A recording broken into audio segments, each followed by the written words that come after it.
Welcome to the 2-Month Review, a weekly podcast brought to you by Open Letter in 3 in which we take one book and break it down section by section, bit by bit, discussing it, analyzing it, making jokes, and generally having a good time. This season, we're talking about Sarah Mesa's 4x4, translated from the Spanish by Kate Whittemore. Specifically, we'll be talking about the first half of The Substitute's Diary, pages 86 to 156 on today's episode. I'm Chloe Post, and I've decided to take over this podcast, and today I have 2 special guests with me. First up is Brian Wood, author of A Joytime Killbox and A New Denizen of Atlanta, Georgia. Thank you, Chloe, for having me on, and it's a pleasure to be on your podcast. That's probably the best open we've ever had on this podcast in 11 seasons, was that right there. It was marvelous. Nice. Yeah. Yes. And joining him is my real special guest, Derek Maine, who runs the Read the World YouTube channel, where he gave a stunning review of 4x4. Thank you so much for having me onto your podcast. This is the professionalism has gone up quite a bit. I like this. Mm-hmm. Since this is my podcast, I think I should tell you what I thought of 4x4 first, which I loved it. I mean, it's definitely one of my top 5 books now, I think. I loved how it switched from 3 different perspectives, so you got to see all the different sides of the story and get a bunch of different views on it. And I haven't really read a lot of books like that, so that was really, really cool. And Hey! I think we've been hacked. This is some Gen Z TikTok bullshit. Give me my podcast back. No, it's not. Give me my podcast back. I don't know what that was about. I don't know what she's trying to pull. Anyways, how are you guys doing? Very good. The youth of America. I mean, they're so just, I was afraid of adults growing up, and that's a good way to live your life. Always being afraid of everybody, not allowed to speak, not even being seen. And now, they got TikTok. They're broadcasting things. They're being, creative. Like, screw all that. What the hell? Yeah. They're trying to change the world and make it more fair. Yeah, fairness, equality. Oh. Revolution. Fine. Take over my stuff, man. I pay for your room. So anyways. I miss the good old days with Andy Griffith and Matt Locke. Come on. Matt Locke. I think you should say it like that always, as 2 words, Matt Locke. Instead of Oh, man. So, Brian, you made it to Atlanta. Yeah, barely. Man, that was brutal. Thank you for helping me pack, but holy cow, that first part of the road trip was impossible. Oh, was it really? Well, yeah, we left Rochester Katie got off of work at 4. We left Rochester at 8 p.m. and drove all through the night to Lexington, Kentucky. So I went by Florence, y'all. I went by that big water tower. That gave me my second wind, actually, when I passed that. But I rolled into Lexington around 7 a.m., but I had to be out of that hotel at 10:30. So I slept for 2.5 hours and then went to Atlanta right after that. Oh my God. I was like, oh, dude, I felt like shit run over. It was it was brutal, man. And then unpacked that night. So I'm done. How does it feel going into the epicenter of the coronavirus? No, forget that. I crossed the Georgia line. Just as I noticed as I was going through the really trashy parts of Ohio, which is almost all of it. Yeah, 99%. Sorry, Ohio, but yeah. Never apologize to Ohioans. There's no social distancing. There's no masks. All that's out the window, right? I'm like a giant liberal pussy for having, trying to not kill everybody. Screw me. Everybody looking at me weird because I had a mask on. No, but as soon as we went into Georgia, there was this 100-foot flagpole, giant, right off, something you would see at an amusement park, one of those really big flagpoles with the biggest Confederate flag I've ever seen in my life, just flapping in the breeze beautifully. And I'm just like, oh God, here we go. Did you have some line too about Democrats will see the truth or there? And then right after that, there was one of those billboards that said, it's the Bible verse, every knee shall bow, every tongue will confess that Jesus Christ is Lord. And then it says ... even the Democrats. Which I thought it was great. Like, you respect and love your Lord and Savior so much, you're going to add words to his, perfect speech. Like, way to go. Yeah. Yeehaw! I love the Apostle Paul, but let me fix that for you, Mr. Paul. Yeah.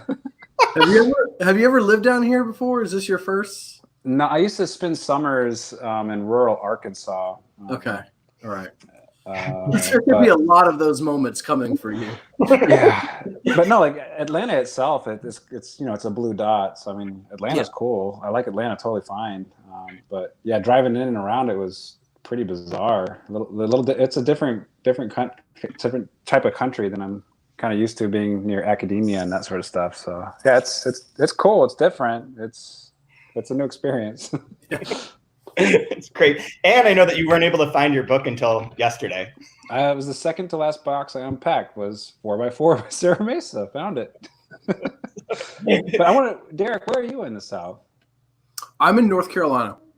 Hmm. This exact moment, I was telling Chad before we went on, I'm actually at the Outer Banks at a family vacation with oh, nice, cousins and stuff that came down from Long Island, which is now very complicated. But typically I'm in the Raleigh, North Carolina area, and I am in Atlanta 6 times a year for work, sometimes 5 to 6 times a year. Awesome. So we'll have to catch up sometime down there. I like Atlanta a lot, actually. It's a beacon of light within the South. Yeah. You're referencing to General Sherman, I think, when you're calling it a beacon of light, or yeah, we'll definitely have to connect when you're in town. That'd be awesome. Yeah, that'd be super cool. So Derek, thank you again for doing that review of 4x4. It's a really amazing review. Anyone who hasn't watched it, I'll link to it in the show notes, but it's a really great review of the book and talks about it without giving away too many spoilers, which now that you're on here, you can spoil away up through page 156.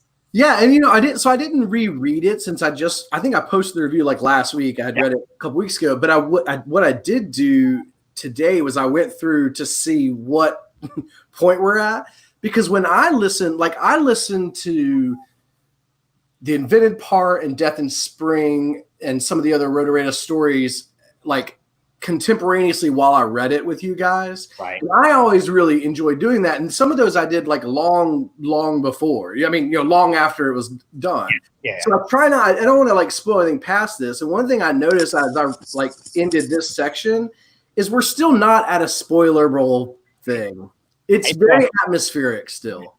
Well, yeah, it's very atmospheric. I think the thing that can be spoiled to some degree are who the characters, the adults are. Yeah. So, Brian, I know that if you don't want to listen to all this and watch, you're welcome to dive off. I'm actually going to dip out because I haven't read anything yet, and I don't want to listen to this until I've caught up with the reading and come on for the last one. So, Derek, good to see you. Chad, good to see you. But I'm dipping out because you guys are going to be talking about stuff that I'm not privy to yet. But I do want to know if this could be recorded at the end of it. Can you ask Chloe what her other 4 favorite books are? Because she said that this is now top 5. I really want to know what else is on her list. I'm really curious what she's into reading. Last night, but I can't remember anymore. What a great dad. It was 3:00 in the morning, so I think I should be forgiven. Your 5 favorite books at 16 are so important for the rest of your life. You know what I mean? Like, one of them real quick, what were some of yours? I wasn't a very good reader at 6. I'm like so impressed with your daughter and what she's into. 16. What was your guys' list at 16? I know one of mine was Of Mice and Men, because I actually read it because it was short, but that was one of those ones that I got because it was like about the area where I live, so I could really connect with it in a meaningful way. That was one and we all had to read House on Mango Street because being in the Bay Area, those 2 were, again, I'm picking really short books because I was a terrible reader, but those 2 were really important for me growing up. I remember for around 16. class, it's from like AP English, but both Sound and the Fury and Tender as the Night became favorites of mine right around that time. Yeah. See, you're a better reader than me because Sound and Fury was like, I don't understand what's going on. We read oh my God, what's it called? The one with the castration at the end. Oh my God, I'm blanking on it. And as I lay dying. Absalom? What's that? Was it Absalom? No, that was way too complicated for high school. It's one of Okay. the straightforward ones. But I read that, and then over the summer was like, this was super cool because it was like complicated and the structure and everything. And so I read Sound and the Fury and was like, I don't fucking understand this, and I love that. And I think that was the beginning of my love for like things I didn't quite, that were like, oh well, this is something that requires like a lot of attention or like multiple readings because it's not just spoon feeding you. And that was like a turning point for me. But I also loved like Kurt Vonnegut. Derek. Old Man in the Sea. I remember being the first short book where I was like, oh my God, you can do this. Like it's so tight and compact. Sound and Fury was the same way. That was for my education growing up in North Carolina. Faulkner and Flannery O'Connor were the two sort of like beacons of Southern. So A Good Man Is Hard to Find. The collection of short stories was huge. And then honestly, Shirley Jackson. We're talking about this. Some of those stories were taught in my AP English class, and they were hugely, important. Like to see the weirdness of that. Have you read Hangs a Man? No, I have not. Interesting, because it's like a college, it's like a campus novel, and it fits the tone of this very well. Like it matches 4x4 in a lot of ways. Even though I think I asked Sarah, but I don't remember exactly what she said. But I don't think she'd read that, but she knew of Shirley Jackson, obviously, but maybe not that book. But it's a cool campus novel, and if you like Shirley Jackson, it's one of the first novels, and it's really interesting. Well, that's what's weird about 16, right? Is that there's some stuff that sticks with you, but not always the author. Like A Movable Feast, for instance, is the only other Hemingway that I like. So it's not like you always stick necessarily with that author throughout it, but you just remember that first time you read something that was like good, or whatever. And in that way, like those AP and honors English teachers have like so much power, over people who are, ready to read. Yep. That was, yeah, they really did. Even like my 11th grade teacher, I think, or the one right before AP, so 10th grade, maybe. But he was the one who introduced us to Cat's Cradle. Yeah. Vonnegut stuff. I was like, love that book. Cool. Yeah, that's the first Vonnegut I read was Cat's Cradle. Same here. Yep. Yeah. And it still holds up, I think, as my favorite, and partially because it's sentimentality. I mean, a lot of books like that, it's like music too, where you look back at what you listened to at a certain formative age. And at a certain point, you don't want to do critical theory about like this book is better than that. You're like, no, this book makes me feel good because I was 16 and felt alone, and there was drawings in this book, and I was like, hell yes. I love it.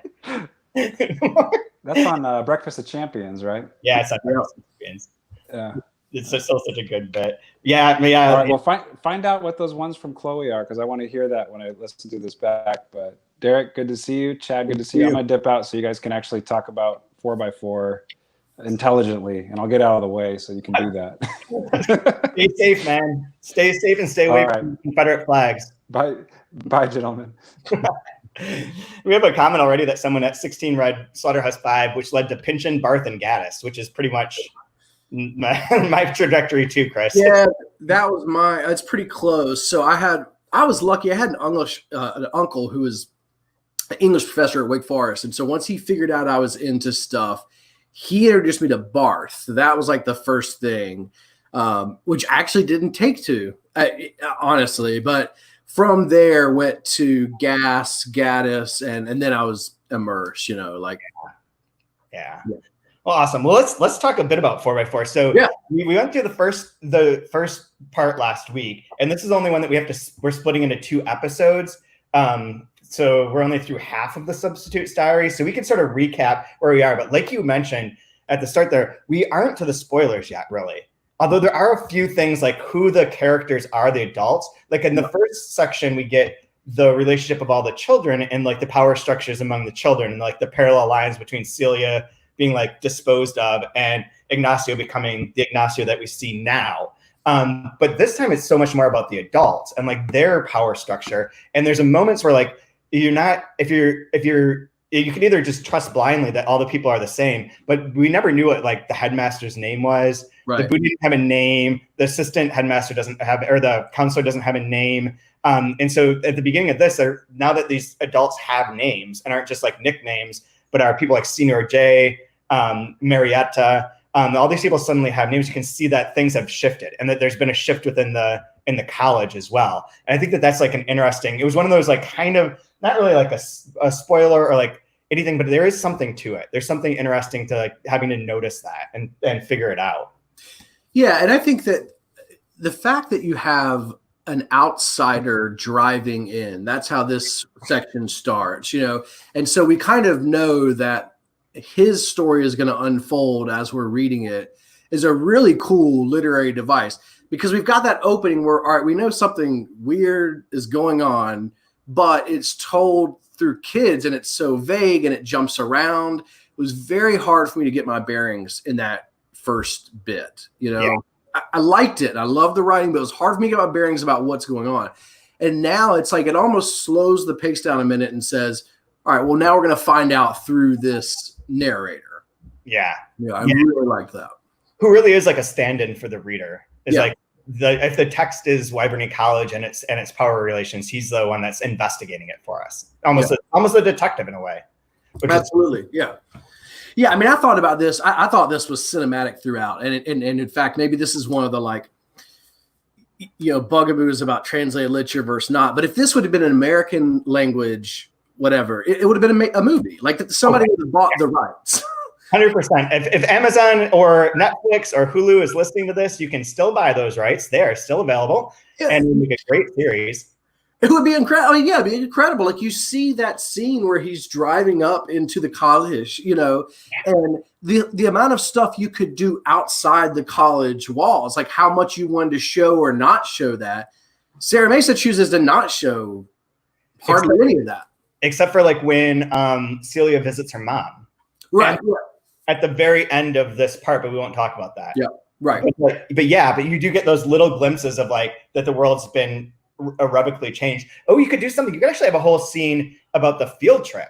Like that could be a whole piece that would allow you to investigate the world outside of the college without being too explicit, but like have something that could be in there. Yeah, that's absolutely could. Yeah, I mean, there's so much she doesn't put on the page. No.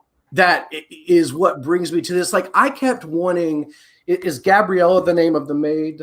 Yeah.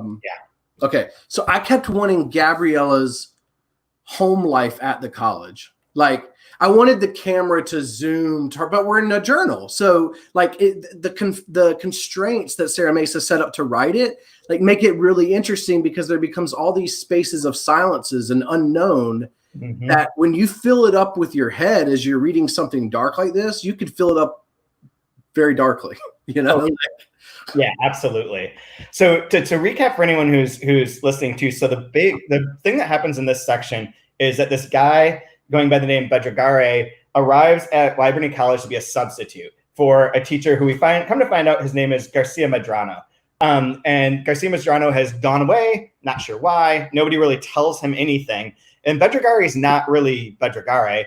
He's an imposter, where it's his sister's ex-husband who just left her and went away, had applied for a job at the college and was on like their list. And so when they needed a substitute, they just looked it over, called, and he took the job to be able to get away from the chaos of the outside world, give his sister some of the money, then also be able to write his novels because he's an aspiring writer, which is like definitely part of his tone in here. And the thing that we tried to play up as much as possible of like his bit. So he comes to the college, doesn't really know how to be a teacher, doesn't know what the fuck's going on, has like weird conversations with like Senior J, with the assistant headmaster, sometimes with Marietta, who he has a crush on, who is, to give this away, was the teacher that was the replacement in the first part. That was like Ignacio's rival for Hector for a time. And she's moved on to become the counselor or the advisor, and the advisor has become the assistant headmaster because he was able to get rid of the booty and get her out of the picture through some power play. So now he's in an elevated position, but the headmaster is still the same headmaster. If that hopefully all makes sense. And so he's teaching language courses, but all he does is assign them ratings, like write about your dreams, write about whatever, which is great. And he gets like accosted for that. Yeah, that part's really good. So they say they want to talk about his teaching style. Yeah. But so he goes into it with such fear because he's already got this ominous feeling that something else is going on, and but he's got the imposter syndrome. I mean, rightly so, so mostly I think he's afraid that he'll go in there and they'll say, hey, we know you're not who you're supposed to be and we're knocking you out. And using he's an actual imposter with imposter syndrome as the writer, as a substitute, are so many layers there psychologically that are really cool. But really all it is you're a bad teacher. Yeah. You know what I mean? So much complaining. Like, oh, come on. It's like my nightmare. Yeah. Like one of my students talks to their parents. Like, I do not want that. That would be scary. Well, I've never taught, but what he did makes sense to me. It's probably exactly what I would do if somebody was like, go in and teach high school English. I'd be like, just write about something. Yeah. Look at it. Now, he's got one of the compositions. He goes back after what page do we say we'd end on? 156. All right, cool. So this is on 144. So after he has that discussion, he comes back and he says, all right, this is going to be your last composition. And this is one of my favorite parts of the whole book. Yes. Because his last composition is, you are going to write a story about me, about how you could hurt me. I mean, that's tremendous, right? Like, and then it goes through all of the different ways the students have chosen to hurt him. Yep. But I think this really gets at the humor of this character. Just 6 pages later, on page 150, the end of a diary entry. So we're not related to that section I just talked about. He says, I'm beginning to realize that every day here has an emasculating aftertaste. That's such a brilliant line. But it's like 6 pages before you ask the students to know how they would hurt you. And you're like, he has some agency in this emasculation. You know what I mean? Like, yes. It is, yeah, that's very true. He's a really interesting character too, because he is supposed to be a bit of a bore, or a bit of like a, kind of annoying voice. And I mentioned this in my review, but like part of what just impresses the hell out of me about her writing is a lot of writers, when they get to write about the wannabe writer, I mean, think about Freyson, which is the other time I was on here talking about, they have so much fun and it's so, you can really create this voice or whatever that is hilarious. She takes a really different path here where like, he's not absurd. I mean, he is a pretty good guide for us. Like he has those sort of funny moments and stuff, but I don't think that he is an over the top character in any way, like. That's true. Everything is very subtle. Like you mentioned, like the clippedness or like the directness of her prose and how clean all the lines are, which is stuff that I think that when Brian reads it, he's going to really like. Because that's the sort of thing that he really likes, is the kind of direct, clean prose, and that's very true. She's also like very restrained. Like there's such a sense of restraint in the text and in the one, because we're doing Card Upon, which I believe will be called Among the Hedges. That's what we're going with for the moment, because we just gave up on the idea of trying to translate this nickname for a character, which means like face of bread. I mean, it just wasn't working. So Among the Hedges is more of what we were going to do. But that book is like a conversation similar to Scar, where it's just 2 characters, and the 2 characters are having these conversations. And in that case, they're like a 55-year-old man and a 14-year-old girl that's skipping school, and he goes and finds her in a park where she skips school every day, and they become friends. But like that book, in the same way that this is so restrained and doesn't give you like, what is really, is this okay? What's happening here? Like there's like, it's so precise and so like well crafted, and she's so in control. And I think that that's what makes like the translation really impressive, that it doesn't read at all like a translation. It reads like it was written in English or written in like the native language, because it's so smooth and was able to maintain that very precise, the precision and the sort of the restraint that goes into it. Yeah, I really enjoyed. You guys had a couple of events, when everything was obviously upside down. But I watched now it's fine. I watched 2 virtual events, which like for me, who like people don't typically come to Raleigh. I mean, maybe occasionally, but like it's been kind of cool to watch a lot of virtual like events for literature and translation. I mean, I watched Katie do 2 different ones, and the process of this translation was really, really interesting. Like it seemed like a knife's edge of, I mean, you really have to get it right, or else the voice, I mean, it's going to be wrong. Like you need to do 3 different voices. The sentences are short, like I said, tight, taut, like, so it needs to stick with that. And so this one is interesting more so than usual ones to me, just on the translation aspect. Yeah, I agree. I mean, she did a really great job with it. It was really a process of like figuring that out. And there's also kind of in a way 4 voices, because there's the Celia's voice, the omniscient narrator in part 1, right, and then Garcia Madrano's papers. And that was like a balancing act of all 4 of them. You mentioned in your review that you went back and reread the first one to find some of the breadcrumbs, and there are things in there that were planted. Some of those I don't remember. It's all a little bit vague in my mind. I don't remember how many of those are as explicit in the original Spanish as what we made them. I think we put certain emphases in there to tie things together. Like if you had choices, like if you had a synonym choice, we use the same synonyms at different points in the book so that they would thread. Like, because it says that came up in the section, because like I mentioned this last week, but I've been listening to the audiobook version to see what that's like, because we've never had an audiobook, and it's like, it's trippy as fuck. And like I'll hear things that will give me like chills, because I'll remember like why that word came to be, or like why that sentence is that way. And there was one that was like, she's disposed, or she's like she's occupied. That's what it was. And then it said something about someone at their disposal. And those are words that we used intentionally throughout, because they resonate with the 3rd section, which people find out about later. That's really interesting. Yeah. When I read back through the first section, I thought about listening to the audiobook, because one thing that you kind of need to experience it in totality to understand the full the scope of whatever it is that's going on.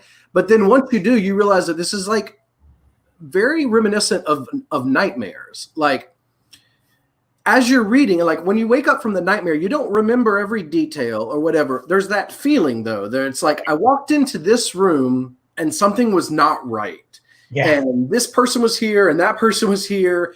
And like you spend that first hour, like waking up in the day, trying to like recreate, but you never really can. And there's aspects of that, like because she leaves these details out purposely, and because there's those silences with characters, you really get the sense that it's a nightmare, and the nightmare is not going to be filled in for you. Yeah. It's just scarier, because your own psyche will always go someplace, I think, like more grotesque.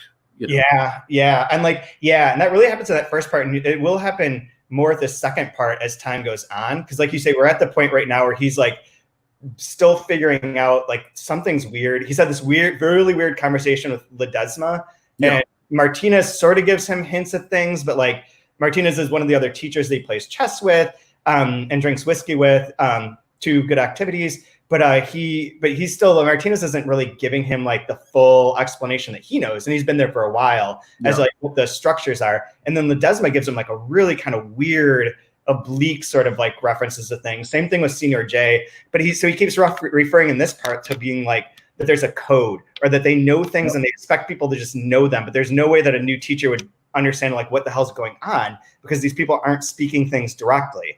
And so he's at that moment of like confusion, and we're about to get like his start to breakthrough when he gets sick, which will be next week. But like then he starts to like kind of see beyond the veil, or what's happening, or like start to put some of the pieces together, and starts to imagine. And like you say, it is like imagination. Nothing happens on screen, but there are a couple things, but for the most part, like what he thinks is going on and what he thinks these people are alluding to is just really his hypothesis.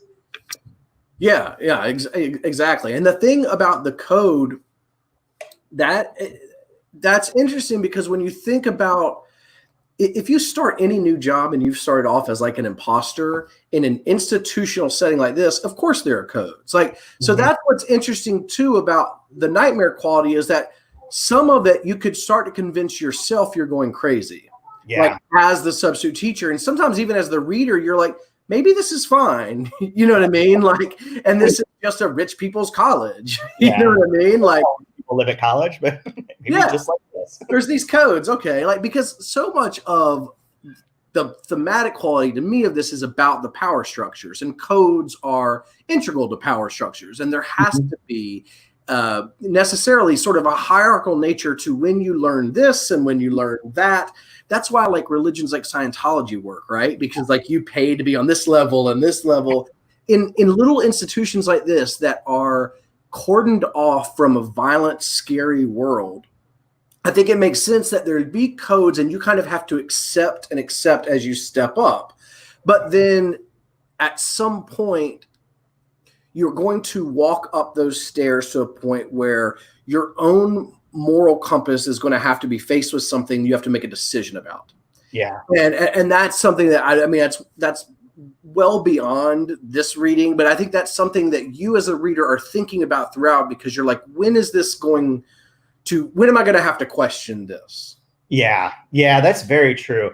I think that the thing that relates to that too is when you talk about power structures like that in the codes, is that the codes exist to erase things. The power structures really work if you can erase a part of something so that it's just accepted. Like if you say like, oh, because I am X, I'm going to dominate you and you will be submissive to me. I'm going to take all your money or your agency or whatever because I am a white male of this sort. And you can't, that if you say that doesn't work. You have to just have it be somehow implied through like a code or through an accepted set of circumstances that shouldn't be accepted and that go unquestioned because they're erased. And by erasing the idea that there are things that are unequal in that way, you can continue those power structures indefinitely. Like they'll replicate themselves. And that's like what's interesting about Ignacio. Like we talked about it a little bit last week because he does transform in the first part, but we don't see the ending part of his transformation until now when he I don't know too, like the scene. So one of the scenes where this happens, so Ignacio's in Bedragare's class and is always like kind of acting up, is a little bit like resistant, is like gloomy, is whatever. And one day a kid that's sitting next to him comes up and is upset and says that Ignacio wrote a note saying, "Suck my dick after class, you bitch," or something to that effect. And then they go and Ignacio's like, "I didn't do it." And that's his handwriting. He's the one who did it himself. And then he throws him out of class. And that becomes actually a time in which he's again reprimanded because the headmaster's like, "No, we don't do that here. Like, we don't punish students. We help them. Like, you're fucking this up." Like, and he's like, "What? Like, what is happening?" Like, and that's another time where you're cued in that like, and he's been referred to that. I think Martinez or which one tells him that, I think it's Ledesma tells him that there's a special relationship between the headmaster and Ignacio, and that he doesn't know what it is, but it's been there. I think that's who tells him that, or maybe I think that's right. But yeah, so then you start to get hints of like how that's working and how that is going to play out, and because he interferes with it, that's problematic. Right. Yeah.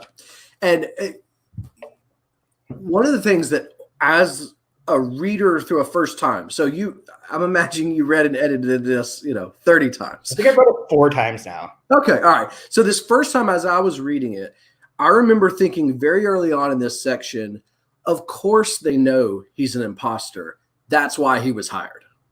Oh, because that's another way that you uphold codes and power structure like this is if I've got something over you, then if you find out any inkling of what's going on here, I have this thing over you. You know what I mean? Like, so I thought that was another sinister thing. Like as he reveals that, you're like, oh gosh, they know that dude. And if it comes out, it's very clear that you're not a real teacher. Yeah, exactly. Again, they know you're not. And that's not, and it doesn't seem, by the way, that teaching is, I mean, that's not the purpose of the place. Definitely not. Yeah. It's sort of irrelevant. Mm-hmm. Yeah. Here's an interesting question. How do you think, why did the booty get removed? I took that as, okay, so I felt that within some of the things that we'll learn about as we keep reading. Mm-hmm. Okay, so there's that stuff going on. But I also felt like in parallel was another more typical mundane power structure, political, whatever, fighting and infighting where the assistant headmaster and the booty and everybody's trying to like power play for whatever. I thought that she was removed for basically those kind of like bureaucratic administrative power plays. You know what I mean? She just lost out on something. Yeah. I read her thing as being for along those lines exactly, but then that is also part of the way that women are treated and that women's bodies are treated, that her body is removed in the same way that Celia is removed. So she has a conflict with the advisor over Celia in particular. And you'd think then that Celia is gone, presumably killed herself or somehow is gone from the situation, that he would be the one in trouble because he's the one who like used her and in exchange for taking her to see her mom. But instead, like his fight, he won. And I think it's because the females in this book don't fare well. They're always going to be shuttled aside. Yes, absolutely they are. I think the removed thing is tricky, and especially tricky at this stage, because I'll just say that the choice that you get to make, whether you choose yourself being removed or whether you are being removed, is kind of critical. You know what I mean? Because that puts the agency somewhere. I mean, even though it's still a removal and you're not going to exist within this world and confines, like if you make that choice, then there is at least some power in that. You know, and some characters make that choice, some characters don't. But clearly, yeah, I mean, the women are not treated well here. I mean, it is exactly like our world. I mean, you know what I mean? Like that's the scary part of what's outside and the power structures inside. And that's the reason too that I thought when I first started seeing this book, I think marketing wise, it was talking about a time for Epstein, you know, whatever. And then marketing wise, it was like, you know, this is a pretty good coronavirus. And I think the reason it works is because all those things have to do with power struggles. And you could put this in any place and time, which of course now it's, you know, rampant, where you're having conversations about those power struggles, and it's going to work because it's an allegory. It's not, you know. Yeah. It reminds me of, did you read Rhoda Death in Spring? I did, yeah. Yeah, in that way, it reminds me a bit of that. In the way that book functions both as a narrative, but also as an allegory for a larger world. And this really does. And I really like, I was talking to Chloe about it last night, about how you get the kids view, then the adult view, and then somewhat spoiler alert, then like a kind of philosophical worldview. And so the book just expands, and it's almost like you started that microcosm where like as a kid, you don't really know what's going on. And you mentioned this of like the kids' voices are done really well, which is surprising because that's a hard thing to pull off. And so they have this microcosm. They don't really know what's going on super well. They're like trying to figure out their own lives. And then you get the adults who are still don't know exactly what's going on. And then you get this larger picture where it's like, shit, is this like all built in? Like from top to bottom, this is the philosophy that's dictating these people's lives, and that they don't know directly. They only know through these like oblique things, the signs, the symbols, the things that are available that happen to them. One other thing, when you said about removal, disposable will be a word that becomes very important. Yeah. Disposability. Yeah. Well, I mean, that's a really great point about sort of the levels of how you figure out what's going on in any, you know, specific to 4x4, but also in any kind of like situation like this.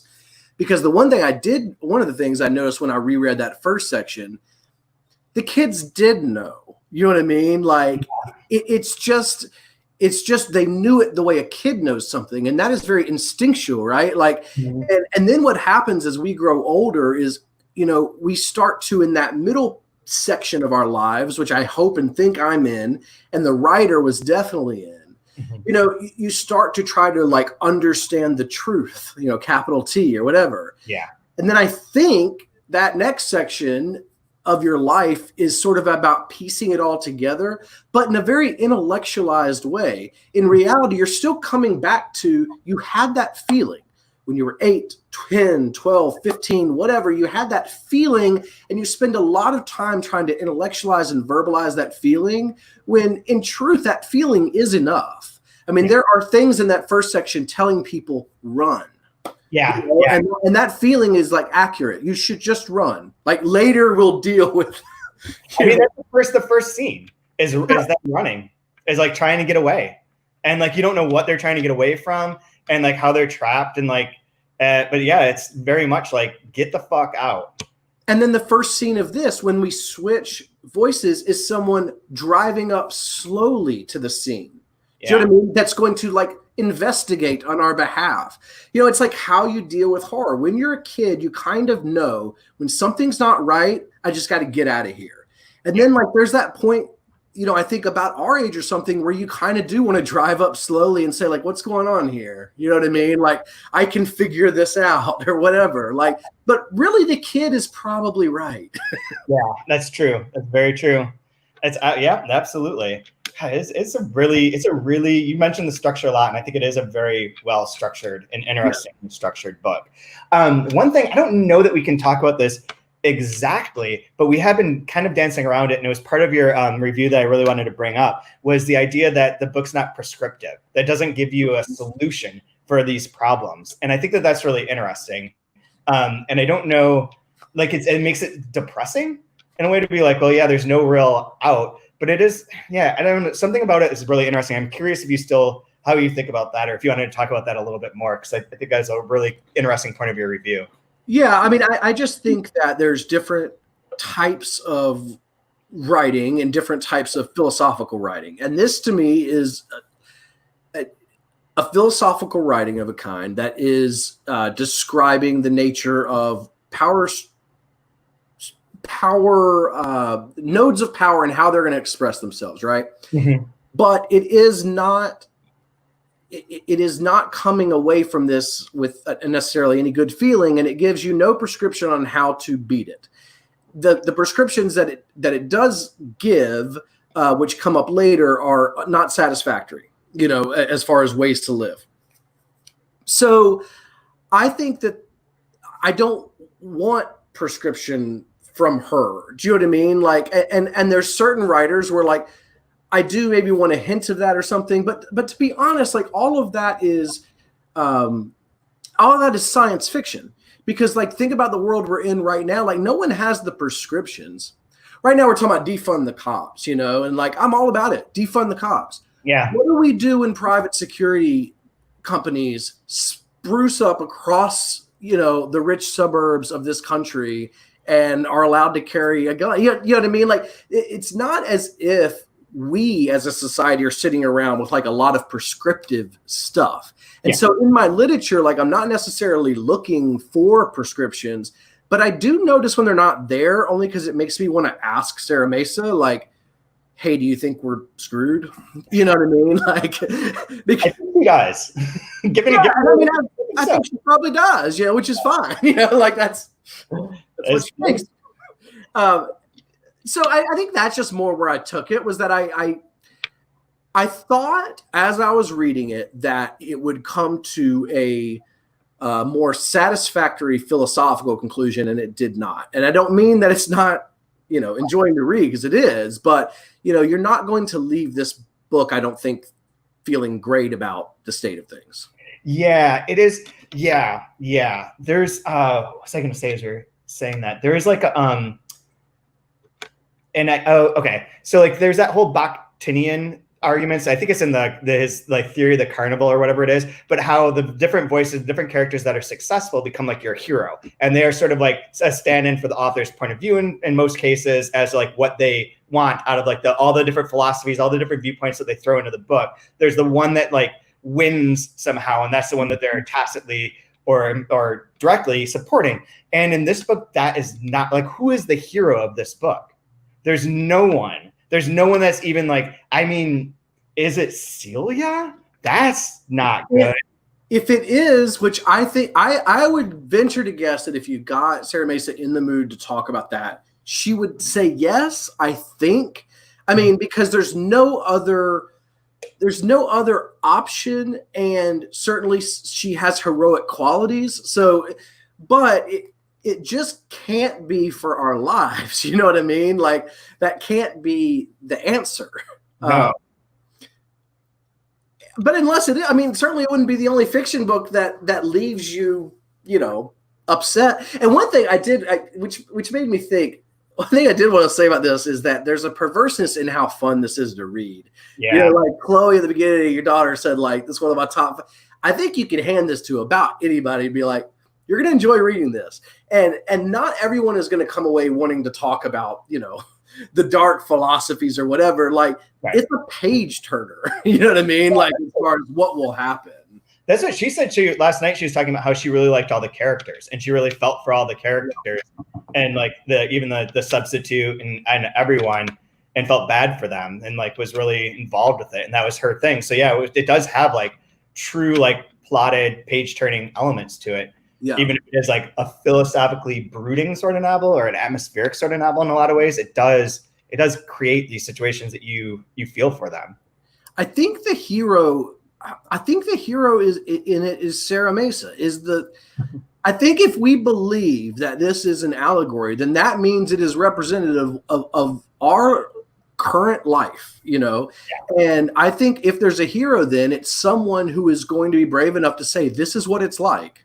Now, you know what I mean? Like, yeah, I mean, yeah. And it is, you know, you're right. And especially because she is able to do it in a way that's not didactic and not like, okay, guys, do you realize what happens with power structures? Like it always goes wrong. You think you're taking care of people and you're just sending them up to get fucked over or be transformed or groomed into being evil people or mean and people that replace the people in power eventually. Like that feels like that's Ignacio's path, is to become the next like headmaster. Absolutely, yeah. And like this sucks. But if you say that directly, nobody's gonna listen to you. Like nobody. It's like the story that we have about on Time and Water, the climate change book we're doing in March. That like when he started working on it and he's talking to a lot of climate change climatologists. And he's like, I shouldn't be writing this. You guys have all the information. I don't have the information. And they're like, no. Nobody listens to the information. Right. Like you have to have a narrative, and we don't know how to do that. Like we can give you data, but like nobody gives a shit about data. It's sort of like, I mean, 100% what we're living through right now. Nobody could tell the story right about how to deal with coronavirus stuff. And now we're into a really fucked up point because people didn't understand the data or the narrative surrounding the data, and it wasn't conveyed correctly. Exactly right. And it is exactly why stories are so damn important and still are. You know what I mean? Like, and that doesn't have to be literature, even if that's my favorite entertainment, but it can be any sort of narrative story. Like that's how we as people take in information. We are not going to have an authority figure say, you have to wear a mask. It just doesn't work for people, especially in a country as individualistic and selfish as this one. But if you can craft a story, I think that's what it actually works and actually like moves people to action. Yeah, exactly. I mean, it's what's been shown to be happening with all the protests and all the movement. Like that is the narrative finally worked for people. Yeah, absolutely. Yeah. Even if it's been the same thing for so many years and the same like discussion and like the same thing had to happen 100, I don't even know, thousands of times, that this point in time, that narrative clicked. Yeah. And changed the way that people are viewing things. And that's super important. And it is weird that you can't plot it. The narratives have to work in some way at the right time. Yeah. That's getting off into some other area. There is, it's interesting too, that so I want to write about 2 other books I read over the past couple of weeks, maybe this weekend for 4th of July, all about revolution. And one of them was this book called Cry Mother Spain, about the Spanish Civil War, and people who are like this woman's like brother goes off to like be an anarchist and like gets deluded by like the whole thing gets all fucked up, and how all the sides were trying to change the world for the better, and all of them were flawed and were never going to work. And the other one is Vernon Subutek's Part 2, in which they basically create a cult, which I'm totally down for, and like a weird sort of hippie revolution. And it's like another book that like starts to ask this question of like, okay, once we're aware of the structures that are fucking everything, what is the way that you can upend them? And what is the way that this can be changed? And Sarah's book doesn't give you that answer, like you say. It's like, here is it all. Here's what it looks like in like a small place, in like this one viewpoint, in a much larger space. This is what it looks like. And these are all the ways that it's infiltrated our lives to the point where it's being erased and you're not noticing it and not paying attention. But there's no clear way to like just change that. And like all the attempts to change it end in madness or death. Yeah, and I think she would say, and I think she's right, it's not my job to tell you how to change it. It's my job to witness it. Yep. You know, and then and to, in a way, report on it. I mean, you know what I mean? Like, and she does that in such an incredible way. I mean, I'll be interested in that. Very subtext too. I loved 1, and 2 I didn't like for some philosophical reasons because I'm not sure this is the way to do it. I'm fascinated. I ordered 3 because I'm just going to cheat and get the British version since we're taking forever here in this country to publish these. I mean, I don't know what FSG is doing. I don't either. I mean, this should be an absolute sensation in this. You know what I mean? Like, but anyway. See, I would love to. 2 sucked me in. At first, there was like 100 pages in. And I was like, I don't think this is as good as 1. And then something clicked one afternoon. I was just reading out, like, just out on the porch, and something clicked, and I was like into it. And then every character was like so perfectly depicted, and every like human conflict was so wonderfully drawn that I was just like, yeah, I love every word on this page. That's how everyone that has read it has been. I'll tell you. Here's my one nitpick with that, since we're not gonna. But the first. If you look through to, as soon as you start a chapter, the first 2 paragraphs are exposition on what that character is like without action. So in other words, there's like 2 paragraphs of like, here's all the good about a character. Now here's all the problematic about a character. And we feel like we really know the character, but I would rather get to know a character through action.